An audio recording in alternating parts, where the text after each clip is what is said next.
Está no ar mais um programa Autores e Ideias. Hoje nós vamos entrevistar a pesquisadora espiritualista e médium Maísa Intelizano.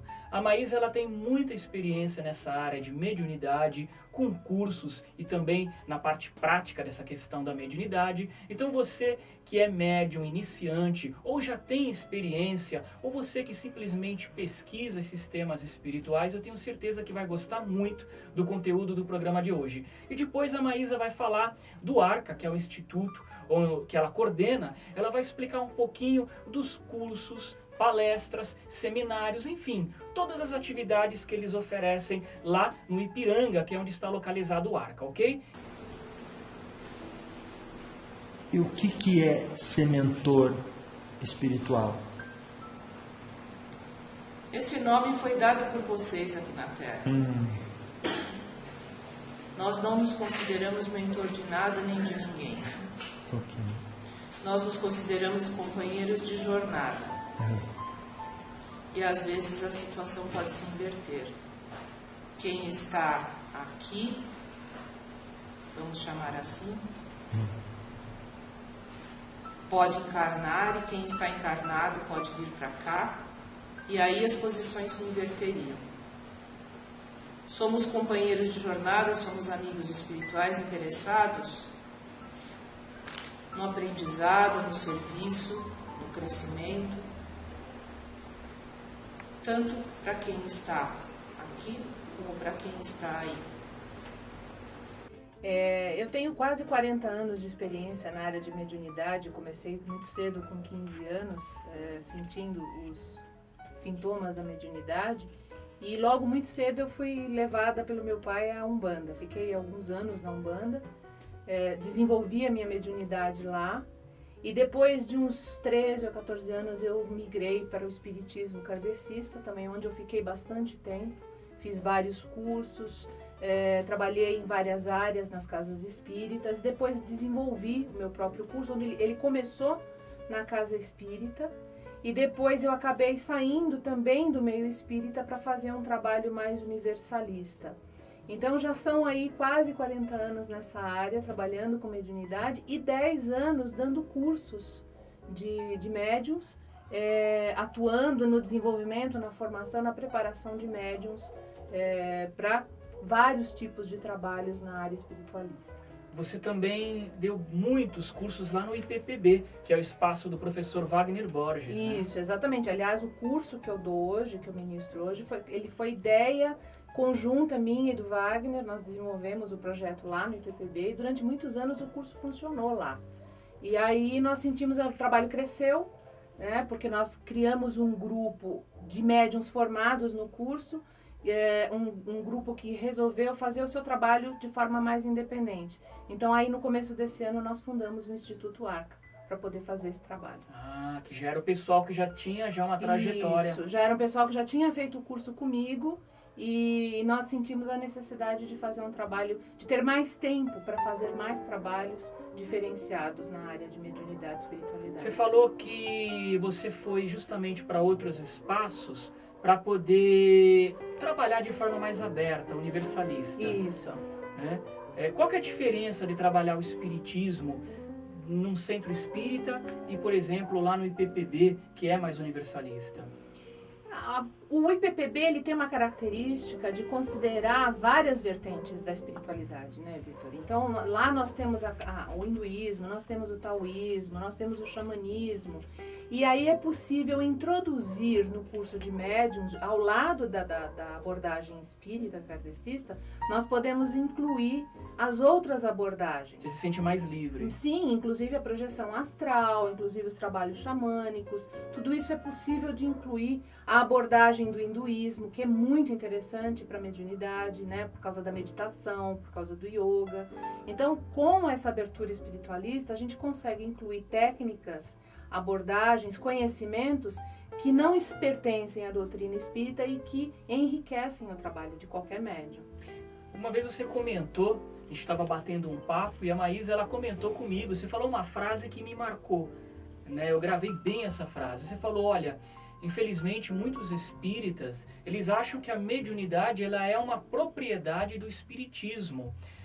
E Kardec sempre deixou claro, para quem é espírita, Kardec sempre deixou claro que o espiritismo não inventou a mediunidade, ele não tem poder no sentido de, olha, nós é que determinamos como se deve trabalhar a mediunidade. Na verdade, ele propôs uma codificação, ele propôs um método, mas ele nunca disse que a mediunidade é a exclusividade desse método de se trabalhar ou do espiritismo. Então, é bem isso. Quando acho que muitas pessoas, quando chegam no teu curso, eu acredito que elas abram um pouco o horizonte delas, né? Não, e muitas pessoas até procuram o meu curso justamente por não quererem a abordagem mais restrita do espiritismo.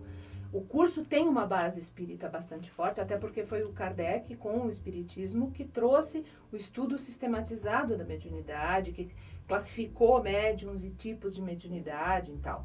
Mas acontece que não é só isso. Então, muita gente me procura também porque não quer a abordagem mais fechada do espiritismo. Então, com o curso mais aberto, a gente consegue dar recursos para essas pessoas atuarem de forma mediúnica mais aberta, mais variada, mais enriquecida, né? E é como você falou, a mediunidade não é propriedade de nenhuma religião. É uma capacidade humana de entrar em contato com o mundo dos espíritos. E isso é do ser humano, não é da religião esta ou aquela, né? Nem pertence ao Kardec. Aliás, o Kardec mesmo nunca se disse dono disso. É pras almas! É pras almas! É pras almas! É pras almas!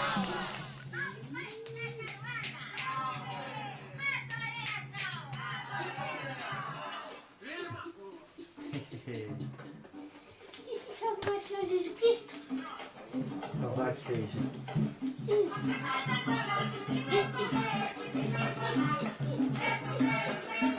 Cadê pai velho? Foi embora, pai velho? Tocando a tabaco. Seu Vitor, filho. Tudo bem, meu pai? Seu Vitor. Isso, seu Vitor. Graças a Deus, muito obrigado, viu? Seu Vitor.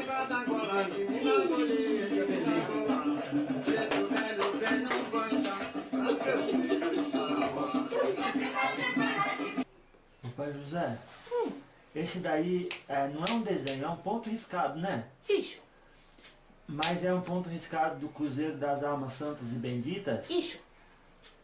Acho que é Cruzeiro das Almas, filho. Acho que é Cruzeiro das Almas. Porque esse nego trabalha esse. Esse linha, esse das almas, né, filho? Nossa. Esse nego trabalha esse linha ali. Das almas, esse papai, o mulu. Todo preto velho trabalha nessa linha, não é? Ou o senhor? É, esse nego, tudo esse linha de alma, né, Claro, filho? claro. Mas às vezes trabalha cruzado com outros, né, filho? Com outros? Cruzado Outros com... orixá, Claro, esse, claro. esse. Mas quando diz o preto velho aqui em Bandeiro, o que tá querendo dizer? Esse tá querendo dizer que esse nego velho tem conhecimento das magias, né, filho? Ah, mas não que ele é mau. Não, filho. Tá certo. Esse quimbanda, bicho, não é coisa não é, né, filho? É mais um preconceito só, né? Bicho. Aham. Esse macumba, esse quimbanda, tudo esse coisa que esse fiarada não entende. É. E esse, quando não entende, esse fala esse bobagem, esse, né, filho? Sim. Mas não é coisa boa. Tem coisa pro mal? Tem gente que esse trabalha esse e faz esse coisa pro mal? Esse tem. Tem. Mas esse não é esse. Não, esse Tem em todo lugar, né? Isso. Claro. Mas e algumas pessoas veem a Quimbanda como o lado esquerdo da Umbanda, ou seja, a esquerda da Umbanda. E outros dizem, não, uma religião à parte. É outra coisa. É outra religião, né? É outro jeito de trabalhar, filho. Aham, aham. Você acabou de falar uma questão também que é muito importante, e isso causa muitas dúvidas e uma certa confusão no movimento espírita, que é o seguinte: a gente estava conversando sobre essa questão de todo mundo ser médium, né? A gente tem lá no livro dos médiuns um trecho onde Kardec afirma que todos são médiuns, porém ele chama de médium quem realmente é médium ostensivo. Vamos falar um pouquinho dessa questão que gera tanta confusão. Vamos lá. O que o Kardec fala inicialmente, no capítulo 14, se não me engano, do livro dos médiuns, é que todos que sentem a influência dos espíritos, em princípio, são médiuns. Mas em seguida ele mesmo diz, olha, mas essa nomenclatura só deve ser usada por quem tem uma mediunidade mais ostensiva, porque tem um fenômeno mais patente, mais intenso, que pode inclusive controlar o conteúdo que passa através da sua mediunidade. Então, sentir a influência de espíritos, todos nós sentimos em algum momento da nossa vida. Mas nós não temos controle sobre isso, muitas vezes nós nem percebemos que essa influência está ocorrendo. O médium ostensivo, como você mesmo está dizendo, aquele que nós podemos chamar de médium, ele sabe, ele conhece essas interferências, ele tem como controlá-las, ele pode identificar quem é que está tentando se comunicar com ele. Então, o Kardec, lá no Livro dos Médiuns, ele já faz essa distinção. Todos somos, em princípio, somos todos médiuns, porque todos temos essa capacidade de perceber o mundo dos espíritos, mas de forma controlada, regular, só quem tem essa capacidade de forma mais ostensiva mesmo. E outra, naquela época, Kardec usou a palavra mediunidade, mas a gente pode entender o seguinte, que essa capacidade parapsíquica ou paranormal, ou seja, uma capacidade que está além vamos dizer assim, da nossa percepção física mais comum, né, como visão, tato, aquilo que está além dessas percepções normais, ou seja, nossas percepções paranormais, naquela época não se utilizava esse termo. Então, todos nós sentimos em maior ou menor grau a influência dos espíritos. Agora, você ser intermediário, que é isso que significa a palavra médium, intermediário. Você ser intermediário dos espíritos, não é todo mundo que é. Não é todo mundo que está habilitado, vamos dizer assim, para psicografar uma mensagem. Todo mundo pode captar uma ideia de um espírito e transcrever muitas vezes sem saber. Exatamente. Agora, chamar essa pessoa de médium ostensivo, ou seja, que faz um trabalho mediúnico controlado, passível de ser verificado, analisado, talvez até mesmo comprovado. Quer dizer, essa mediunidade mais ostensiva não é todo mundo que apresenta. Então é isso que a gente precisa entender. Quando Kardec diz que todos somos médiuns, a gente pode entender que todos sentimos em maior ou menor grau a influência dos espíritos, como ele disse. Mas nem todos temos essa mediunidade. Agora, você costuma nos teus cursos fazer justamente um trabalho de desenvolvimento mediúnico. Exatamente. O que é o desenvolvimento mediúnico? É justamente o treino dessas percepções, dessas capacidades que todos nós temos em estado latente. Muitas pessoas, às vezes, não chegam a incorporar, mas às vezes têm uma percepção muito fácil, muito tranquila de energias, da presença dos espíritos, do tipo do espírito que está presente, né? Então, essas pessoas, essa percepção é possível desenvolver, é possível treinar para identificar a qualidade das energias e a qualidade dos espíritos que estão presentes. Então, mesmo que a pessoa não incorpore, ela pode fazer esse trabalho. O meu curso destina-se a todas essas pessoas, a quem incorpora, a quem não incorpora, a quem tem mais sensibilidade, a quem tem clarividência, enfim, a todas essas pessoas, porque ali nós podemos trabalhar todas essas capacidades ao mesmo tempo, uns com os outros, num ambiente controlado, né, e sob orientação. Então, eu acho que é um curso que abrange todas essas possibilidades de forma bem tranquila. Quer dizer, mesmo que a pessoa não seja médium de entrar em transe e dar passagem para que um espírito se comunique, né? Claro, o espírito não entra dentro do corpo do médium, não é nada disso. Mas mesmo que a pessoa não entre em transe, ou mesmo que ela não tenha mediunidade de psicografia mecânica, né? Mas perceber a influência do espírito, identificar, desenvolver a clarividência, tudo isso são questões que a gente pode treinar, então. Sem dúvida, pode treinar. E às vezes as pessoas até descobrem capacidades, né, sensibilidades que ela nem sabia que ela tinha, ou que ela nem desconfiava que poderia ser mediunidade. Então, assim, tudo isso pode ser desenvolvido, pode ser treinado. Muitas vezes a pessoa até tem as capacidades, mas elas estão meio fora de controle, criando às vezes até alguma perturbação para a pessoa. E com o treino, com a prática, a pessoa perde o medo, assume o controle sobre essa faculdade e pode usá-la de uma forma muito mais produtiva e positiva para ela mesma e para os outros. Você tem alguns exercícios passa em algum momento no teu curso pela questão da clarividência? Você citou a clarividência. Você ensina técnicas para desenvolver a clarividência? Na verdade, a gente desenvolve todas as capacidades ao mesmo tempo, né? Então, a clarividência vai surgindo à medida que a pessoa vai estudando. E é uma coisa muito interessante, Vitor. A clarividência, especificamente, ela tem muito a ver com o medo. À medida que a pessoa perde o medo de ver um espírito, ou que ela perde o medo de enlouquecer ou de ser considerada louca porque ela está vendo espíritos, a clarividência se estabiliza e fica uma coisa muito mais tranquila. Quer dizer, tem muito mais a ver com a postura da pessoa que já tem essa capacidade ali do que propriamente com o desenvolvimento. O que ela precisa é depois aprender a interpretar o que ela vê. Porque uma coisa é você ver, a outra é você interpretar o que você está vendo. Né? São dois momentos da mesma capacidade. Ver é relativamente simples. Interpretar o que é visto são outros 500, como eu costumo brincar. Dá um exemplo assim para nós disso. Existem símbolos que os espíritos, dependendo da linha em que eles se apresentam, eles vão usar símbolos típicos daquela linha. Então, por exemplo, até só para citar um símbolo que é bem controverso, né? O tridente, por exemplo.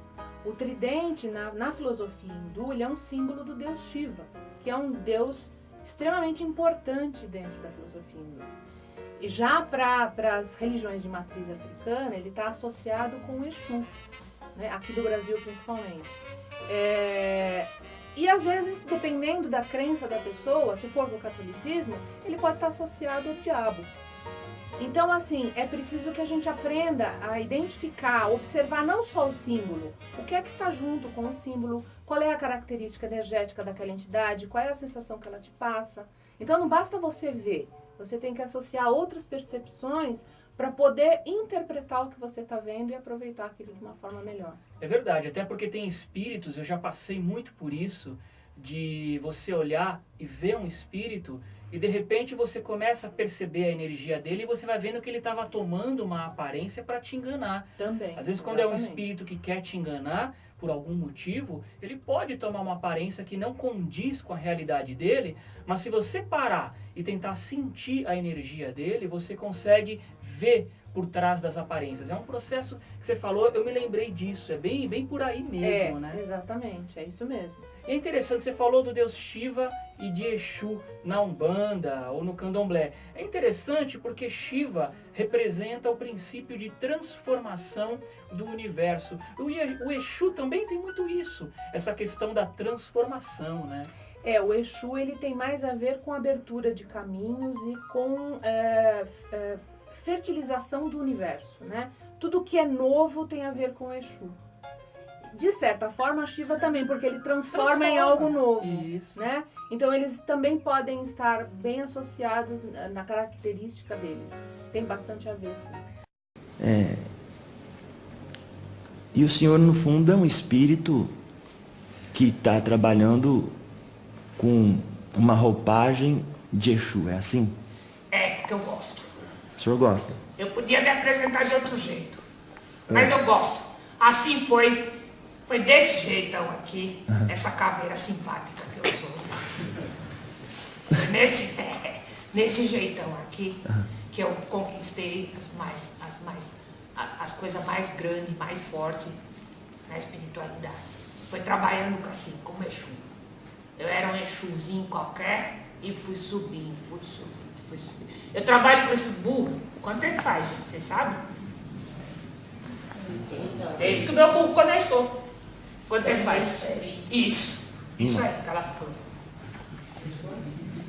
Tá certo? Tá. Eu tive que aprender as leis. Tive que aprender o que é justiça. Tive que aprender como é que funcionam as coisas aqui, como funcionam as coisas lá. Eu tive que aprender muita coisa. Muita coisa. Eu devo muito a muito Exu grande aí, que me ensinou. O que é um Exu grande? Os que chegou antes de mim. Ah, tá. Hoje o senhor é um Exu grande. Hoje eu sou um Exu grande. Eita. E é um Exu grande que tem toda essa bagagem que o senhor conquistou ao longo do tempo e o esforço pessoal. Tem jeito do senhor perder sua grandeza? Tem. Não é perder. Se eu perder, é porque eu não conquistei. Se eu perder, é porque eu não conquistei. Não é conquistar minha. É passageiro. Então, o que é meu, eu não perco. Eu posso parar de conquistar. Estacionar. Mas perder o que eu conquistei, não. Ninguém perde.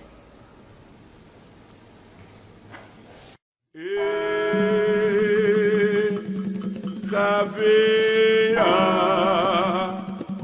afirma pô, na folha da bananeira, Exu caveira,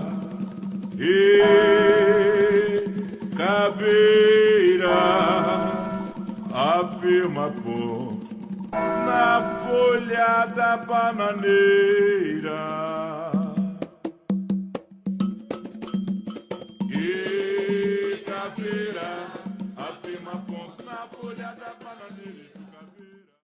Maísa, você falou sobre essa questão do Exu, né? Isso nos leva à ideia da Umbanda. Existe diferença? Fala um pouquinho dessa questão da mediunidade na Umbanda com a mediunidade no centro espírita. A mediunidade é bem diferente. Inclusive, a característica do médium é bem diferente. Porque na Umbanda você tem uma mediunidade que é muito mais corporal. Ela exige muito mais do seu corpo. Você vai trabalhar muito mais com percepções táteis, com sensações, tá? Então ela é um outro tipo de mediunidade. Quando você trabalha dentro do espiritismo, ela é uma coisa mais intelectual e mais emocional também, né? Você lida bastante com o emocional no espiritismo. Mas não tem a coisa física. Inclusive, em algumas casas, a coisa física é até barrada, é até bloqueada, porque eles consideram que não faz parte do fenômeno, que basta o intelectual. Então, são dois tipos de mediunidade bem diferentes, as características do médium é diferente, as entidades que se manifestam nas duas linhas acabam sendo diferentes, exigem do médium uma percepção, um preparo diferente, inclusive físico mesmo, metabólico, né? Sim. As entidades no espiritismo acaba sendo um fenômeno um pouco mais sutil, e na Umbanda você tem um fenômeno um pouco mais denso no sentido de uma energia mais corporal, mais física. Então até na alimentação faz diferença. São fenômenos bem diferentes mesmo. Porque geralmente, né? Geralmente, claro que há exceções, mas geralmente você vê o quê? No centro espírita você tem a mensagem psicofônica, por exemplo. Então, durante uma sessão de desobsessão, os médiuns estão em volta de uma mesa e cada médium transmite pela psicofonia uma mensagem, ou de um espírito sofredor, e aí ele vai receber uma orientação, ou de um guia espiritual. Na Umbanda se utiliza, como você falou, e eu também te concordo, percebi isso também, essa questão do corpo. Então, por exemplo, tem espíritas que falam, a gente não precisa de música. Sim, mas quando você vai iniciar uma sessão espírita, o pessoal coloca lá no radinho uma música clássica, né? Uma Ave Maria, coloca uma música clássica bem baixinho no radinho. Você está trabalhando com música para os médiums se concentrarem, elevarem... Isso facilita, claro. Facilita a concentração. E na Umbanda também. Só que na Umbanda o pessoal prefere cantar pontos de raiz umbandista e até mesmo... E usar o tambor. Usar até o atabaque. porque, Vitor, o som ele é uma vibração. E dependendo do tipo de som que você produz um efeito nos corpos sutis. Cada som... Cada ritmo vai produzir um efeito diferente nos corpos sutis. Então, o atabaque da Umbanda, por exemplo, ele tem uma finalidade que é energética, é vibratória. Ele não é simplesmente um canto. Ele tem uma função vibratória bastante importante no ritual. Interfere no funcionamento, naquele momento, dos chakras. Isso é real mesmo. Então tem essa coisa, como você falou, né, física. Exato. Na Umbanda, né, de você dançar, às vezes os guias dançam, mas, Vitor, para que um guia o médium entra em transe, e por que um caboclo faz aquele médium inconscientemente, ou então num transe mais sutil, mas por que o caboclo faz um médium dançar, por exemplo? Tem espírita que não entende, vai acabar achando isso tudo uma representação teatral. E não é, tem um porquê. Tem. Os movimentos todos produzem vibrações e essas vibrações vão alterar o padrão energético do médium, do consulente. Na Umbanda nós temos a figura do consulente, né? Então isso vai alterar tanto o padrão energético do ambiente, às vezes é alterado por esses movimentos, por esses sons que ele produz, às vezes vocalizações que eles fazem, né? Então isso tudo interfere na qualidade energética que a gente tem dentro de um trabalho, sem dúvida nenhuma. Não é teatral, não.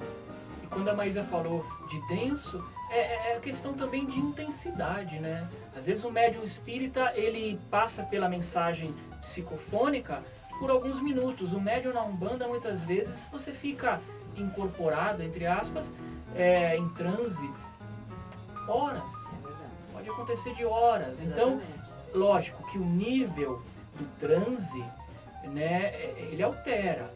É raro o médium ficar horas num transe muito profundo. Há uma variação, o que é mais comum. Há exceções, mas é mais comum. Mas é exigido muito mais. Inclusive existem estudos, Vitor, de consumo de glicose durante o transe mediúnico. O consumo de glicose aumenta durante o transe mediúnico, justamente por causa dessa exigência física que ocorre, né? Então a gente inclusive orienta os médiuns a não trabalharem de estômago vazio, porque ele pode ter uma crise de hipoglicemia depois do transe. Olha que interessante. Eu já vi isso acontecer. Bom, a gente está falando sobre essa questão da mediunidade no espiritismo, na Umbanda. A gente está dando...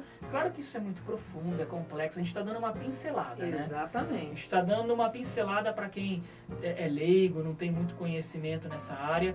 Mas, já que a gente falou um pouquinho da mediunidade, vamos falar um pouco do teu trabalho específico, né? Você falou para mim, então, que você tem grupos de desenvolvimento, de educação mediúnica. Isso. Fala para mim como é que é o trabalho que você desenvolve lá no Arca. Isso.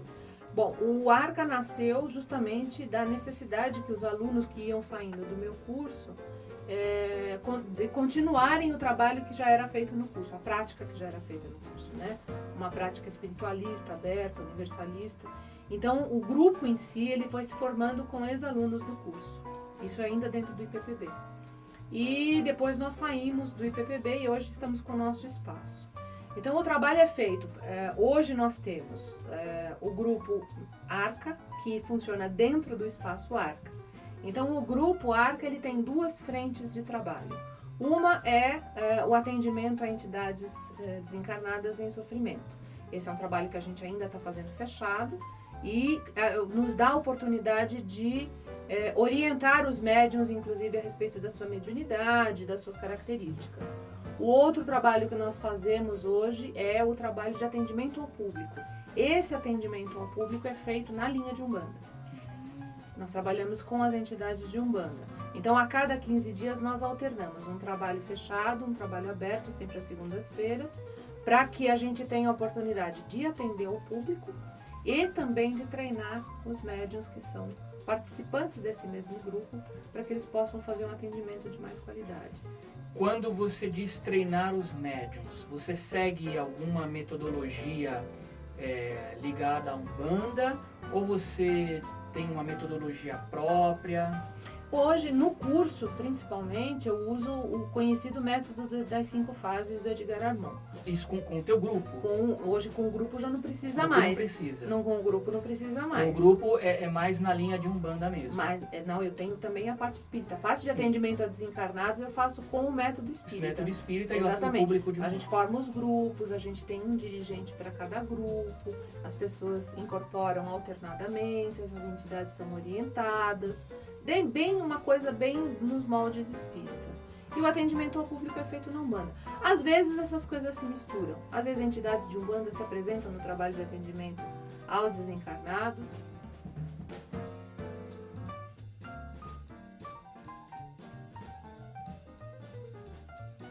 Agora, com o curso, né? Você está abrindo uma turma. Isso. Agora, para 2016 e desenvolvimento mediúnico. Exatamente.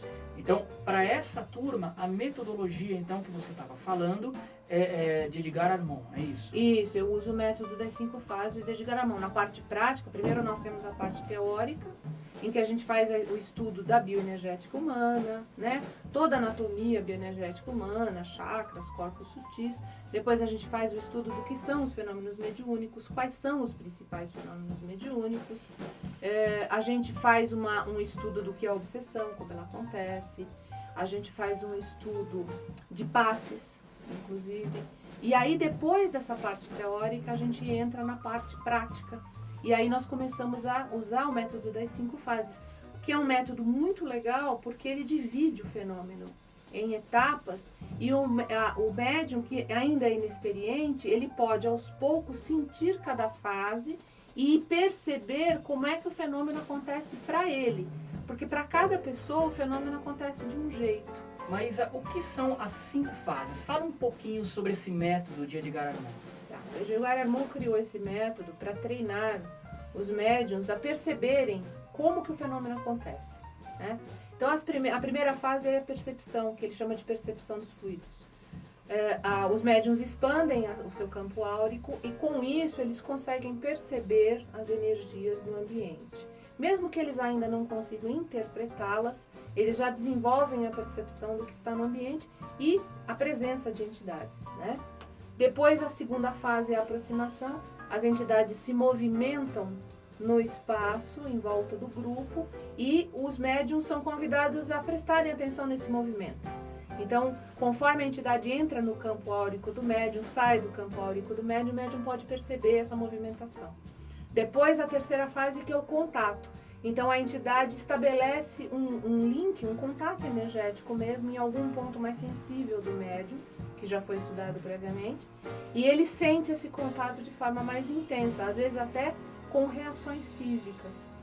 Depois, a quarta fase, que é chamada de envolvimento, que é quando a entidade expande a sua própria aura e envolve a aura do médium como se fosse num abraço energético mesmo, e é nesse campo que se forma entre os dois, transita a informação. Então, informação visual, informação auditiva, emocional, psicológica, as memórias, imagens, enfim, características da entidade circulam por aquele campo e mesmo sem incorporar, pelo envolvimento, o médium já pode dar informações da entidade, o estado dela, quem é ela, como ela, o que ela precisa, às vezes até passar alguma informação ou via oral ou escrito, né? E aí a quinta fase, que é a manifestação, ou como a gente chama popularmente de incorporação. Às vezes nem todos chegam à quinta fase, mas até a quarta fase todo mundo pode chegar. Porque a quarta fase é aquilo que a gente volta, né, para o início do programa.